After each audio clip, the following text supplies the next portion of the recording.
بسم اللہ الرحمن الرحیم یا ایہا الذین آمنوا کتب علیکم الصیام کما کتب علی الذین من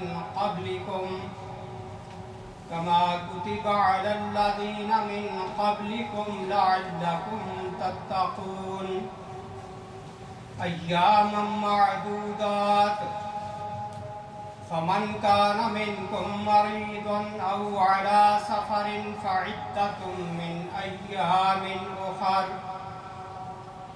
وعلى الذين يطيقونه فدية طعام مسكين فمن تطوع خيرا فهو خير له وأن تصوموا خير لكم إن كنتم تعلمون صدق اللہ العظیم۔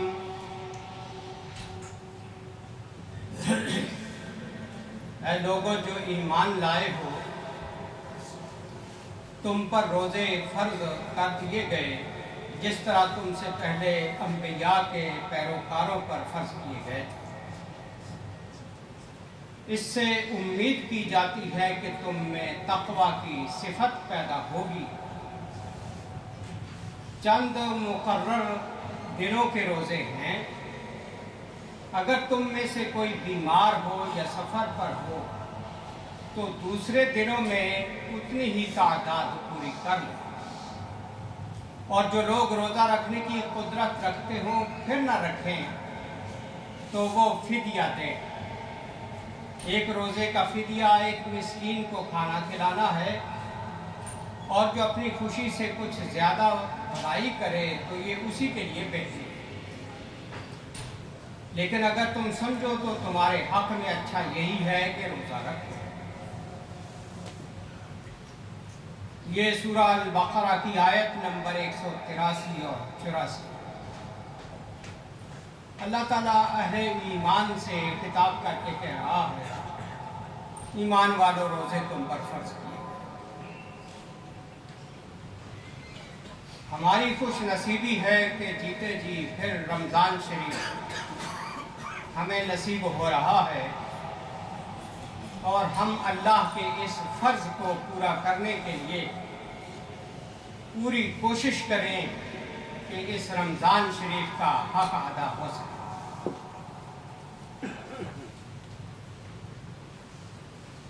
ابتدا میں روزے جب پورے مہینے کے فرض نہیں تھے،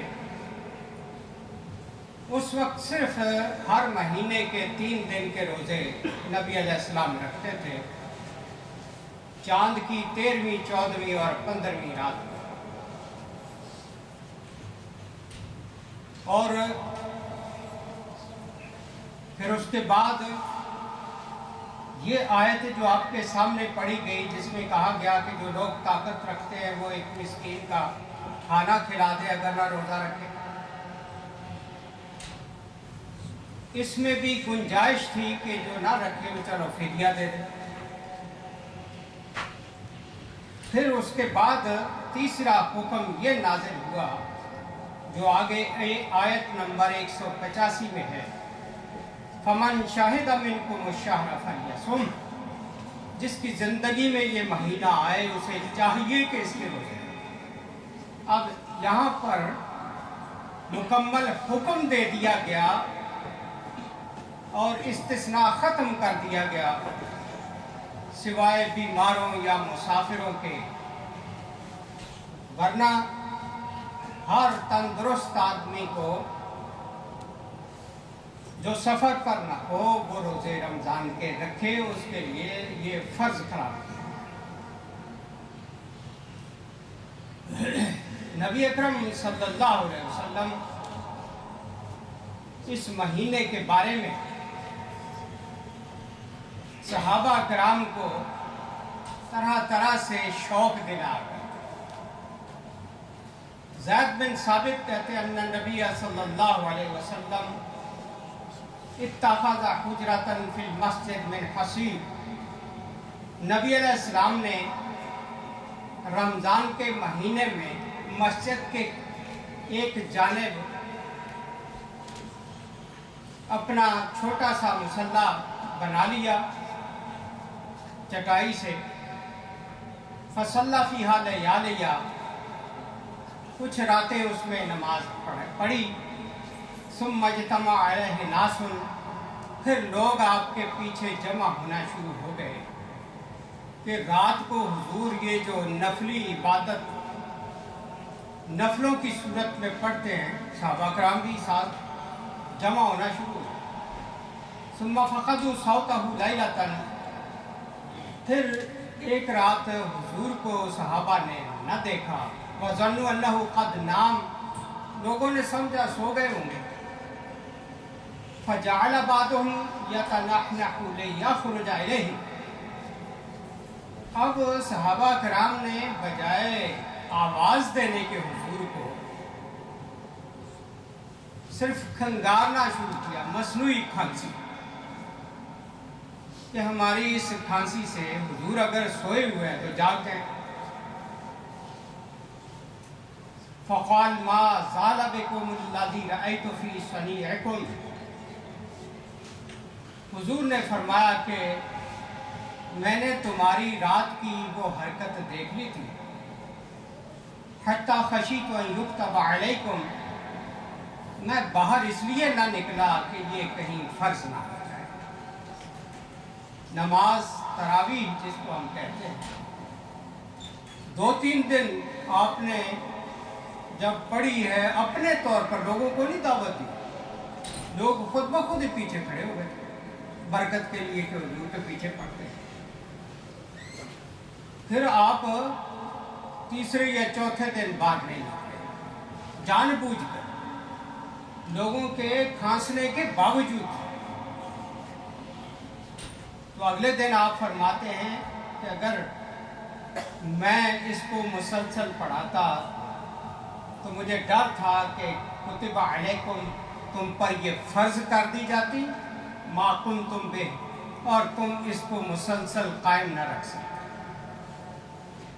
5 فرض نمازیں پڑھنی مشکل ہیں، اور کہاں یہ تراویح کو بھی فرضی کی طرح سے لازم کر دیا جائے، اس لیے میں نہیں نکلا۔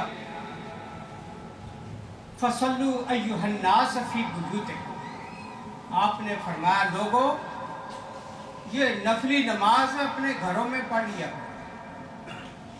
فإن أفضل صلاة المرء في بيته إلا الصلاة المكتوبة، آدمی کے لیے فرض نماز ہی افضل ہے کہ مسجد میں باجماعت ادا کرے، ورنہ باقی فرض کے علاوہ ساری نمازیں گھر پہ ادا کرنا افضل ہے۔ اس حدیث سے یہ بات صاف کھل گئی کہ تراویح کی نماز فرض نہیں ہے، نہ یہ واجب ہے، اور اگر کوئی تراویح نہ پڑھے اور روزہ رکھے تو اس کے روزے میں ذرا فرق نہیں آئے گا، کیونکہ اس کا روزے کا تعلق تراویحوں کے ساتھ بالکل نہیں۔ نبی علیہ السلام نے 3 دن پڑھانے کے بعد پھر سارا رمضان نہیں پڑھایا، بلکہ صحابہ کو کہہ دیا گھروں میں پڑھ لیا کرو۔ اب جو نماز نفلی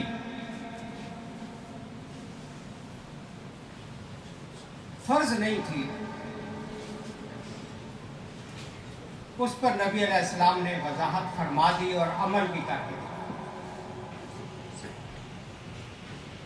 اب جو نماز نفلی ہے، اس نماز کے بارے میں ہمارے مسلمانوں کی بہت بڑی بے نصیبی ہے کہ رمضان شروع ہونے سے پہلے پاکستان اور ہندوستان میں اشتہار بازی شروع ہو جاتی ہے۔ 8 تراویح والے چیلنج کر رہے 20 والوں کو، اور 20 والے چیلنج کر رہے 8 والے۔ وہ جو رمضان کی برکت سمیٹنے کی جذبے اور شوق ہوتے ہیں، ان کا بیڑا غرق کر کے رکھ دیا جاتا ہے ان نفرتوں کی وجہ سے۔ نفلی عبادت اور اس پہ دنگل اور مناظرے اور چیلنج، یہ انتہا درجہ کی مسلمانوں کی بے نظری۔ آگے ابو ہریرہ فرماتے کان رسول اللہ صلی اللہ علیہ وسلم یرغب فی قیام رمضان من غیر ان یأمرہم فیہ بعزیمہ،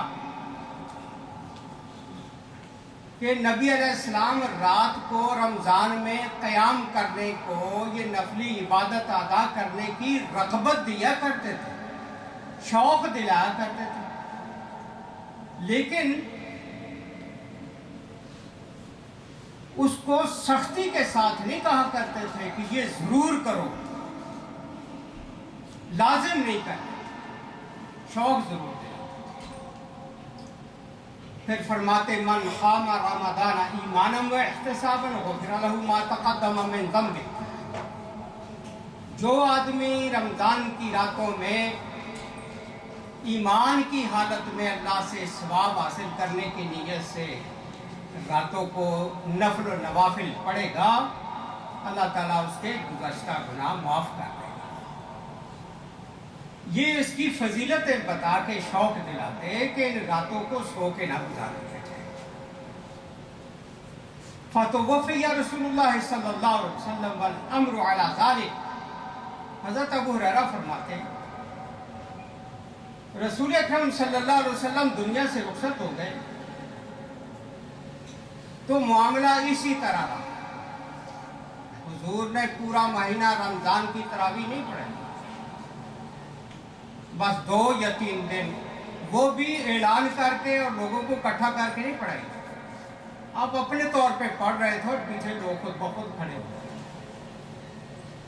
ثم كان الامر على ذلك في خلافت ابی بکر، حضرت ابو بکر کا 2.5 سالہ دور خلافت، اس میں بھی معاملہ اسی طرح رہا، لوگ تنہا تنہا گھروں میں یہ نفلی عبادت پڑھتے رہے، ادا کرتے رہے۔ وصدر من خلافت عمر علی ذلک، اور حضرت عمر کے ابتدائی دور میں بھی اسی طرح معاملہ، لوگ تنہا تنہا پڑھتے تھے۔ یہ حدیث صحیح مسلم کی اور بخاری، ان حدیثوں سے صاف ظاہر ہو رہا ہے کہ نفلی عبادت ہے اور اس پہ جھگڑے کرنا مناسب نہیں۔ فرض کے بارے میں اگر کوئی کوتاہی کرے تو اس کو ضرور سمجھائے، نفلی عبادات کے بارے میں لوگوں پر سختی کرے، اس کی اجازت نہیں۔ پھر ایک اور بات اپنے ذہن میں بٹھا لیں زندگی بھر کے لیے کہ جس عبادت اور نیکی کے ذریعے سے مسلمانوں میں نفرت پیدا ہو وہ عبادت نہیں ہو سکتی۔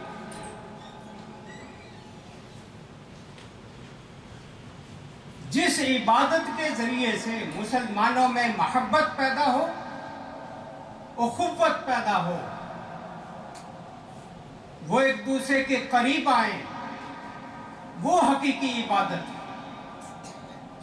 نفرتیں پیدا کرنے والی کون سی عبادت ہے؟ جتنے اختلافی مسائل مسلمانوں میں پھیلائے گئے ہیں، میری عمر بیت گئی ہے، میں ایمانداری سے اپنے استادوں اور اپنے مشائخ کی بغاوت کر کے ان کا مطالعہ کرتا ہوں۔ میرے استادوں نے جو کچھ مجھے پڑھایا ہے میں انہیں حرف آخر نہیں سمجھتا، کیونکہ میرے استاد نبی نہیں تھے، پیغمبر نہیں تھے، میرے استادوں کے استاد پیغمبر نہیں تھے، چاہے وہ کتنے بڑے شیخ الحدیث ہیں۔ میں پابند ہوں اللہ کی کتاب کا اور اس کے رسول کی سنت کا۔ جہاں میرا استاد، میرا پیر، میرا شیخ غلط بات کہے گا میں نہیں مانوں گا، اگر وہ قرآن سے ٹکراتی ہو اور حدیث سے ٹکراتی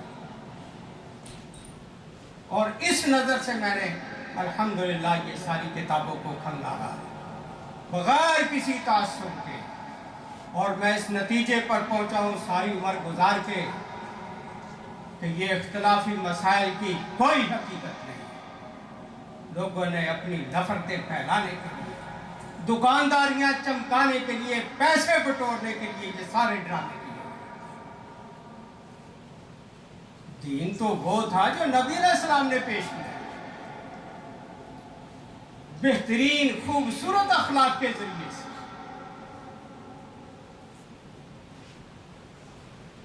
دشمن بھی آپ کے گرویدہ ہوئے. عبادات تو وہ ہیں جن سے مسلمان ایک دوسرے سے جڑتے ہیں، محبت کرتے ہیں، کیونکہ وہ ایک خدا کی بندگی کرتے ہیں. جب وہ ایک خدا کو مانتے ہیں تو پھر یہ آپس میں نفرتیں کیوں رکھتے ہیں؟ ایک دوسرے کو برا کیوں جانتے ہیں؟ یہ دین ہمارا دین نہیں ہے. اس میں پتہ نہیں کہاں سے آمیزشیں کی گئی. اس لیے تراویح کے بارے میں یہ بات ذہن نشین کر لیں.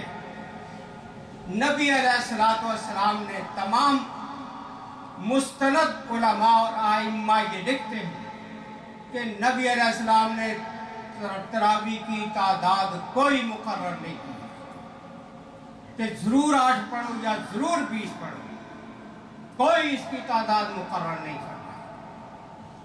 لہذا جتنی توفیق ہو اس نفلی عبادت کو رمضان کے مہینے میں غنیمت جان کر آپ اس کو ادا کرنے کی کوشش کریں،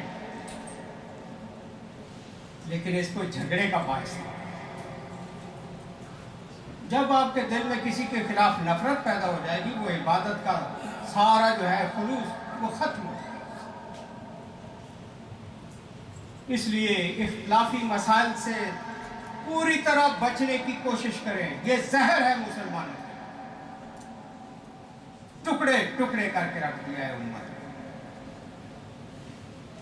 جو مسائل مستند نبی علیہ السلام سے صحیح حدیث کے ذریعے سے ہم تک پہنچے ہیں، ہمارے لیے عمل کے لیے وہ کافی. جن چیزوں پہ اتفاق سب کا ہے وہ اختیار کر لیں، جن میں اختلاف ہے ان کو چھوڑ دیں. اگر کوئی ضد کرتا ہے تو اس کو اس کے حال پہ چھوڑ دیں، وہ خود اس کا جواب دے اللہ کے ہاں. لیکن ان باتوں میں الجھ کر اپنی عبادات کو ضائع کرنے کی کوشش کریں.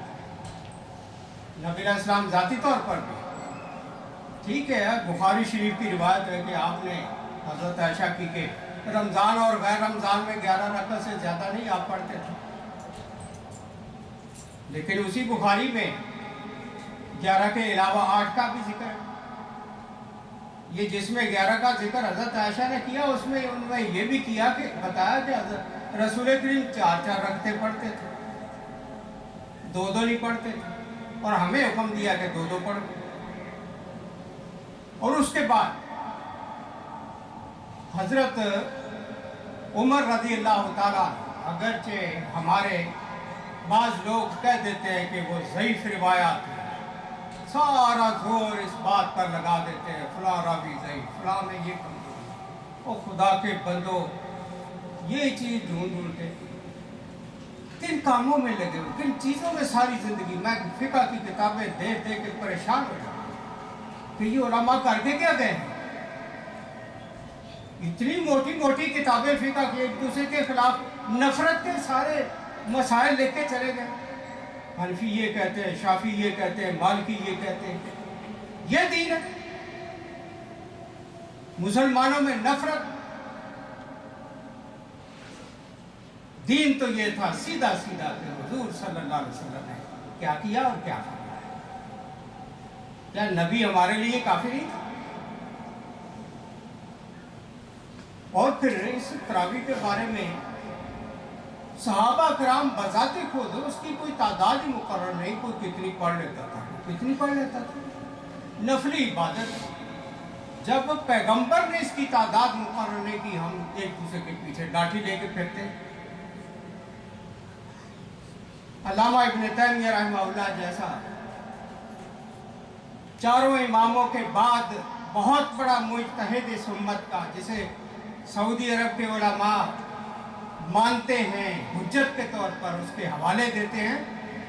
فتاوی ابن تیمیہ کے اندر صاف لکھا ہوا ہے کہ جو آدمی لمبی لمبی سورتیں اور سپارے پڑھ سکتا ہو نفلوں میں، وہ تعداد تھوڑی کر لے، 8 پڑھ لے، اور جس کو لمبی صورتیں یا زیادہ لمبا قیام نہیں کر سکتا تو وہ تعداد بڑھا لے رکعتوں کی۔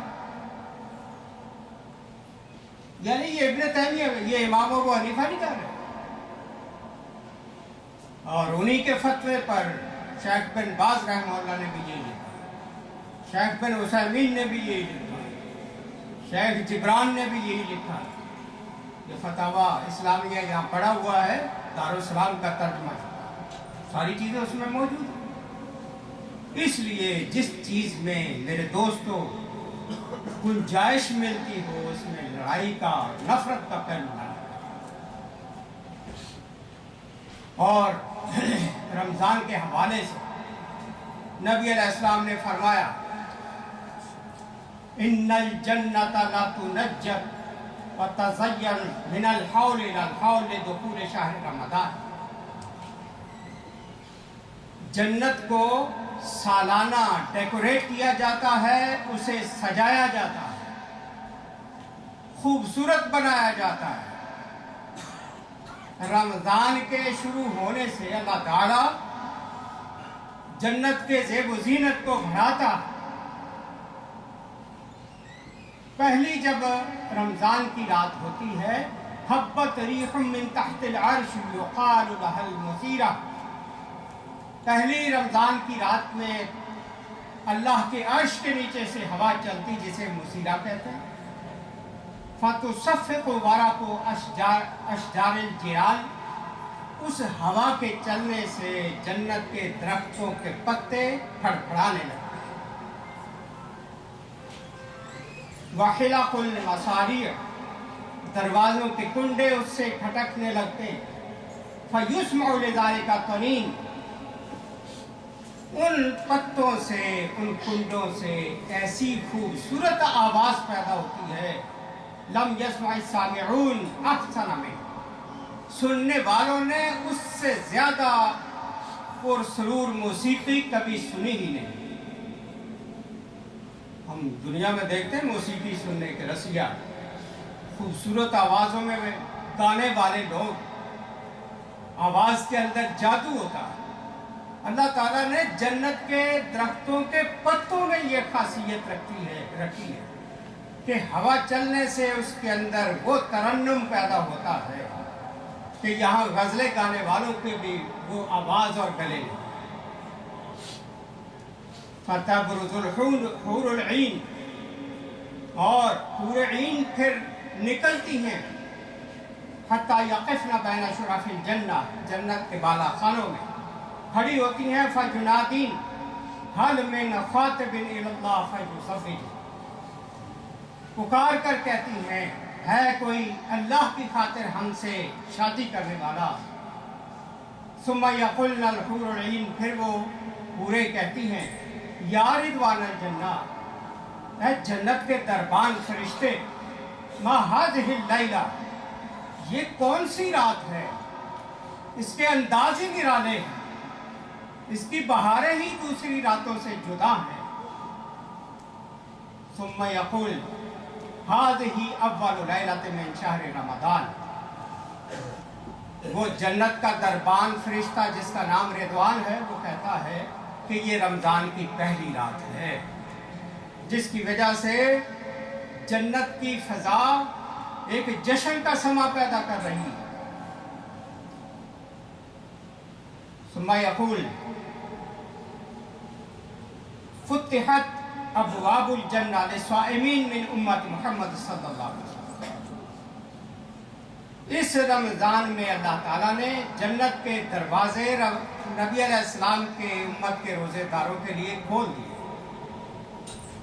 جنت کے دروازے جو لوگ روزے رکھیں گے۔ اور اللہ تعالیٰ پھر حکم دیتا یا رضوان افتح ابواب الجنان، اے رضوان جنت کے دروازے کھول دے، وَيَا مالک اغلق ابواب الجحیم عن الصائمین من امت احمد صلی اللہ علیہ وسلم۔ جہنم کے داروغہ فرشتہ مالک جو ہے اس کو اللہ حکم دیتا ہے کہ نبی علیہ الصلوۃ والسلام کے روزے داروں کے لیے جہنم کے دروازے بند کر دو، کہیں ان کو اس کی گرم لو تک نہ پہنچے، اس کے دروازے بند۔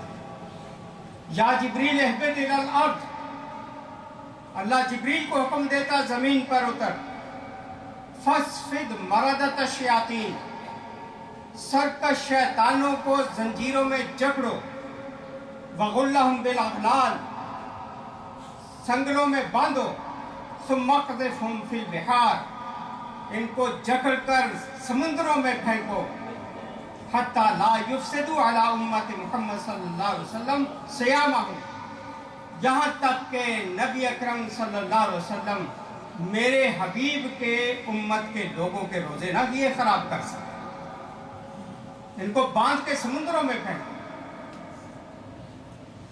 وَيَقُولُ اللَّهُ عَزَّ وَجَلَّ فِي كُلِّ لَيْلَةٍ مِّن شَهْرِ رَمَضَانَ لِمُنَادٍ يُنَادِي 3 مرات، اللہ تعالیٰ رمضان کی ہر رات کو منادی کے ذریعے سے اعلان کرواتا ہے، وہ 3 بار ہر رات یہ اعلان کرتا ہے، هَلْ مِن سَائِلٍ فَأُعْطِيَهُ سُؤْلَهُ، ہے کوئی سوال کرنے والا؟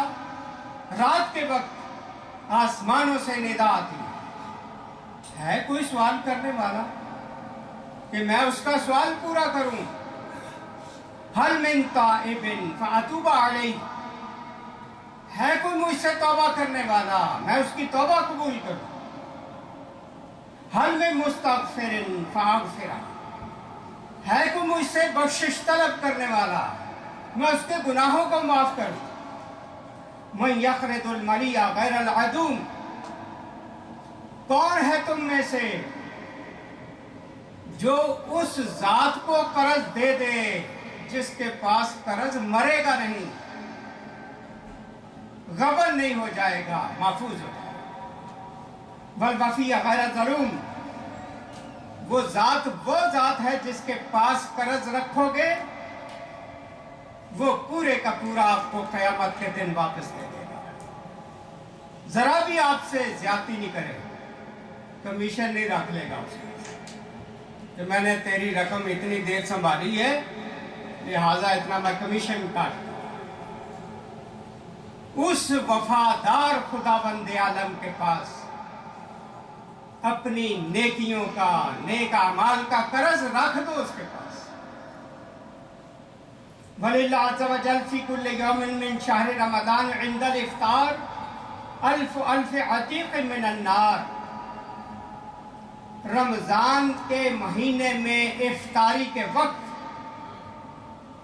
جب روزہ کھولتے ہیں روزے دار، اس وقت روزانہ اللہ تعالیٰ 10 لاکھ روزے داروں کو جہنم کی آگ سے آزادی کا پروانہ دیتا۔ کلہم قد استوجبوا النار، یہ وہ گناہگار تھے جن کے لیے جہنم واجب ہو چکی تھی۔ روزانہ 1 ملین روزے داروں کو اللہ تعالیٰ معاف کرے گا رمضان میں شام کو افطاری کے وقت، اور جہنم سے آزادی کے پروانے دیے جائیں گے۔ اس شوق کے ساتھ اور اس محبت اور خلوص کے ساتھ ذہنی طور پر اپنے آپ کو تیار کریں، خود بھی اپنے گھر والوں کو، بیویوں اور بچوں کو، کہ یہ اللہ کا بابرکت مہینہ ہمارے سر پر سایہ کر رہا ہے، ہم نے اس سے پوری طرح اللہ کی رحمتوں سے فائدے اٹھانے، غفلت سے نہیں گزارنا ہے، کیونکہ حضور یہ بھی فرماتے فَإِنَّ الشَّقِيَّ مَنْ حُرِمَ فِيهِ رَحْمَةُ اللَّهِ، بے نصیب وہ شخص ہوگا جو اس مہینے میں اللہ کی رحمت سے محروم رہ جائے، اس سے بڑا بے نصیب کوئی شخص نہیں۔ اگر ہم خوش بخت اور خوش نصیب بننا چاہتے ہیں